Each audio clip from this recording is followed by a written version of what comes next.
Hello and welcome back to my channel. If you're new here, my name is Kate and this is my channel, Everybody Try, where I document my journey as a plus size triathlete training for my very first full distance Ironman in October of 2026. Today's video is going to be something pretty different from the normal content. Today I'm giving an update on my journey taking a GLP-1. Okay, so first thing is first, this is not a weight loss channel. This will never be a weight loss channel, no matter how much weight I lose, or if I gain weight, or what my journey looks like in that way. It's just not the thing that I feel passionate about making content about. And I think there's lots of great channels out there that you can watch if that's what you are sort of interested in or looking for. But for me, I feel like it would be like really triggering, not to like be such a millennial and use that word, but I feel like that kind of content would be hard for me to make and like triggering for me to make. And I'll get into a little bit about why that is and kind of like a little bit of, I guess, my backstory, because I think that's a question that has come up a little bit in comments before. But yeah, this is not a weight loss channel. This channel will remain focused primarily on my training and my journey to a full distance Ironman, and more just like a triathlon training racing channel in general. So just want to get that out of the way, but I am still gonna make this video about my weight loss recently and just kind of my experience taking a GLP-1 and training at the same time, because I know that people are interested in that. Some people are in the same boat and have questions about that. And I'm happy to be a resource for people, because I know that there are maybe not a lot of people putting out content about taking a GLP-1 while trying to train for endurance sport. And so I think it could potentially be valuable to people. And I do want to talk about that. But if this video is like just not not for you, or you don't think it would be helpful, feel free to skip this one. And I will see you next week for more training updates and more of my normal content about my training. Much more of that to come for sure. This is going to be more of an outlier video and more like the rare update that I make here and there about my journey with weight loss and GLP-1. Okay, so I am going to get into a little bit of my backstory with weight loss, but I am going to call it my fat origin story, because I had a hate comment asked me what my fat origin story was, and I thought, while it was a hate comment, I thought that is really freaking funny. That's just like a really funny way to put it. And I'm going to call it that from now on. So I present you with my fat origin story. I'm going to try to give a very abbreviated version of this, because if you know me in real life, you know that I'm not a very abbreviated person, but I'm going to try here because I'm 35 years old and I have, I don't know, probably like 25 years of history with dieting. And so can't get into it all, but I'm going to give a very quick overview. I feel like growing up, I was always like a bigger kid. I always thought about my weight as a negative thing. I always wanted to diet, or was like thinking about dieting from a very young age, and just like eating and weight and disordered eating is something that I struggled with from a pretty young age. I feel like I have tried just about every diet out there over the years, and I feel like for much of my youth, I struggled and failed to lose any kind of weight. And then after I graduated from college, I got a job down in DC, moved down there from New York, and started working my first like real job. Moved away from home. I moved away from home for college too, but was like, working my first real job, and got really into fitness. And it was something that, like, I always grew up like being a very like outdoors kid, like going to the beach every summer, because my parents live really close to the beach, and we just spent all summer at the beach and just like playing outside. We didn't have cable TV until I was like 16. So I was like active in that sense, but I was not active in a sports sense. When I moved down to DC was the first time I kind of like dipped a toe into the like fitness world more traditionally, where I was trying workout classes. But I was pretty overweight at that point, and I really wanted to lose weight. So I was honestly really just looking at exercise like as a way to lose weight. But in that process, like, definitely fell in love with movement and like figured out the types of movement that I loved, like the ways that I loved moving my body that I was, going to be accountable to. And I wasn't on any like special diet. I was just counting calories, but I was eating very little. In retrospect, there was just a lot that I didn't know about weight loss. And I was probably, my goal every day was to eat 1,200 calories a day, while I was getting in probably 10 to 20,000 steps a day because I was walking everywhere. And most days I was doing 2 workout classes a day. And that was like genuinely like, that part of it was like I did not have a toxic relationship with exercise. I was doing that because I genuinely loved it. And like, look at me now, I work out all the time. I'm training for an Ironman. Obviously, like I just love to exercise. I've talked to my therapist about whether or not I have an exercise addiction, and we have agreed that I do not. Okay, so I've explored that, checked it out. Yeah, I feel like it wasn't an unhealthy relationship with exercise, but I was just exercising a lot and still trying to eat between like 1,200 and probably 1,800 calories a day.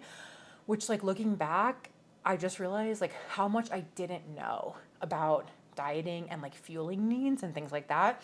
I was, like, broke, living in DC, which is a very expensive city, making, I think, like, $30,000 a year. And so I didn't have money to, like, spend on, well, first of all, weight loss coaches, like, wasn't really a thing back then because Instagram was, like, not really a thing back then. It was, like, maybe just starting, and we were, like, all posting grainy, blurry pictures of ourselves and stuff like that. But, like, influencing wasn't a thing. Weight loss coaches weren't a thing.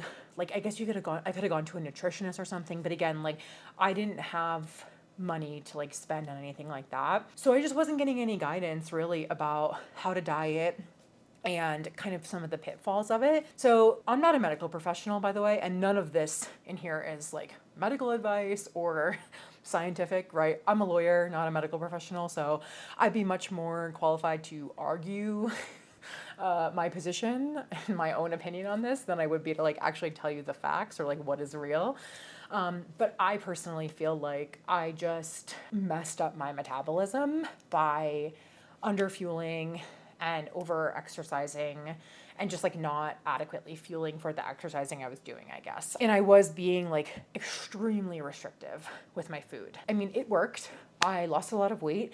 I lost over 100 pounds. I kept that weight off for a number of years, even through law school, which was like an objectively challenging time to keep the weight off. I was like not as able to exercise as much. I was definitely like didn't have a lot of free time to make good meals and healthy choices and things like that. And then when COVID hit in 2020, I sort of rapidly gained weight in a pretty short amount of time. And again, like this is not scientific, but I really just feel like my body, I had not given my body a break from dieting or like even just like mentally thinking about dieting in so many years that I think my body was like done, with the restrictive mentality. Or if my body wasn't done, my brain was done. And I just felt like I couldn't continue on the path that I was on. I was just, for me to lose any kind of weight, it felt like I had to be going to bed at night so hungry that I was like dreaming about food, dreaming about binging on food. And it was just like a really miserable experience. And I was really miserable. And that's what I would have to do to lose like any little amount of weight, though, was just like be feeling miserable and so hungry all the time. And I think that a big thing that people who have never struggled with their weight don't understand is the mental toll that it takes when you are so hungry all the time. And not just like, oh, you're eating out of boredom or you're not making healthy choices, but like when you are trying, but you are just like so hungry, it's like your body can only, or your mind can only resist for so long. And I think I really bought into the lie that like, for so long, I bought into the lie that I just didn't have enough self-control or self-discipline until I started to look at it a little more objectively of like, I am an attorney. I like do these really hard bike rides. I, have done a half Ironman. Like I do triathlons. Like I'm training for an Ironman. Obviously, I have self-discipline and self-control. It is not easy to become a lawyer. Like that requires a lot of discipline and self-control and like internal motivation, right? To become a lawyer, to practice law, to, do a half Ironman, to train for a half Ironman. So I just kind of had this epiphany that like, it's not some moral failure, right? And so I was really struggling with, should I just accept that this is my body and there's nothing I can do about it? Should I keep trying to lose weight? But I like have all these athletic goals that I feel like are just a lot harder to achieve in a bigger body, and like the push pull of that, right? And just really trying to sever the connection between you're overweight and that means you're somehow a moral failure, right? And I feel like gets so ingrained in us, and it's so hard to like undo that. And so anyway, all of those things were kind of happening when I started working with the current doctor that I work with, who's an obesity medicine specialist. And she started talking to me about a GLP-1. I was pretty hesitant at first to try a GLP-1. It took like a lot of months of convincing. I just felt like I didn't want to be on medication if I didn't have to be. But she convinced me to try it, and just kind of talking to some other people in my life, I was like, I'm going to give it a shot. And I tried it out, and I'm so glad that I did, because I feel like taking a GLP-1 makes me feel like, and I feel like if you have struggled with your weight and tried a GLP-1, you maybe know what I'm talking about. It makes me feel like, oh, this is what normal people must feel like, where like you eat and then aren't immediately starving and like thinking about your next meal. And like just how people talk about like kind of the food noise, that you're just like constantly thinking about your next meal, whether you're dieting or not, or like you're starving yourself or not, you're just like always thinking about food and the next meal and whatever. And it just, the GLP-1 just really quiets all that noise, and it makes me feel like a normal person. So anyway, that's a little bit about my backstory, or like kind of a brief version of it, not including everything I said would be brief. I wasn't really that brief, sorry, but I was brief for me. And it's a long story. That's an oversimplified version, but just to give you like a little bit of history of my fat origin story. There it is. Okay, so when I made that original video back in like June, I think, where I was talking about how I was taking a break from triathlon, kind of what I wanted to see with that video is, if I dialed back my triathlon training, would it make it easier to focus on weight loss without worrying about also trying to fuel for training? Because it does present kind of like an extra thing to think about, or an extra difficulty to be focusing on both weight loss and training. And so I just had this hypothesis, I guess, or this question I wanted answered of like, if I took out the intense training piece and I just was like focusing more on walking and weightlifting and my diet, would that make weight loss easier, faster, etc.? And I feel like ultimately it didn't. It kind of like stayed the same for me, which is really interesting. Obviously, like there's a mental toll of like kind of having to think about fueling and training and all of that while you're like trying to do big sessions and also being on the GLP-1. But other than that, I didn't notice it like speeding up the weight loss necessarily. And so I felt like I want to train, like that's what brings me a lot of joy, and it's something I'm really passionate about, and I don't want to keep putting it off if it's not even helping with the weight loss and stuff. So I figured I'm just going to go back to train for a full while I continue to try to lose weight, which kind of brings me to my update and what it's like being on a GLP-1 while training for a full Ironman. So in terms of an update, so this time around, I've been on a GLP-1 before a couple of years ago, but I feel like the first time around, I didn't have much success with weight loss. I think that's for a few reasons. I won't really kind of get into that. This time around, I started it a little less than a year ago. And in about a year, I have lost almost 40 pounds. And for me, I feel like that's great. But it's not the only thing that I'm focused on. And so in order to kind of see what else is going on, because I'm not just trying to lose weight, I'm also trying to gain muscle, I've been getting DEXA scans. And so if you're not familiar, it's like you lay down in this thing, they do a full body scan, and it tells you a bunch of information about your muscle, about your body fat percentage. It tells you your bone density, which is really good to know, especially for women. And so mine had told me that I have really good bone density, which is great. And then my latest DEXA, so I did a DEXA scan in July, and then I did one in mid-December. And between July and mid-December, so what the DEXA scan showed is that between July and December, while I had lost a bunch of fat, like I said, I had also gained 2.5 pounds of muscle, which is great. So it means we're all like trending in the right direction. I know a lot of people have this fear, like a lot of people in pop culture and like in the media talk about like, oh, GLP-1s, you're gonna like lose all your muscle. You're just like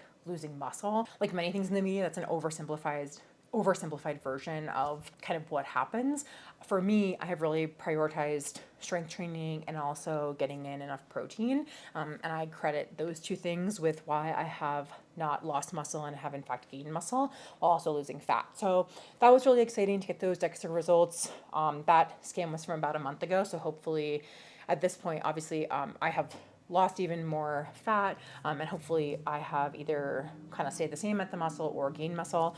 And so I think the DEXA scans are a great way to check in on, you know, the weight, the number on the scale only tells part of the story. I think it's helpful to know like kind of what's going on with your muscle versus fat and the distribution of the weight. I feel is a really helpful thing to kind of know. So that's the update. I know some people have commented that you notice weight loss.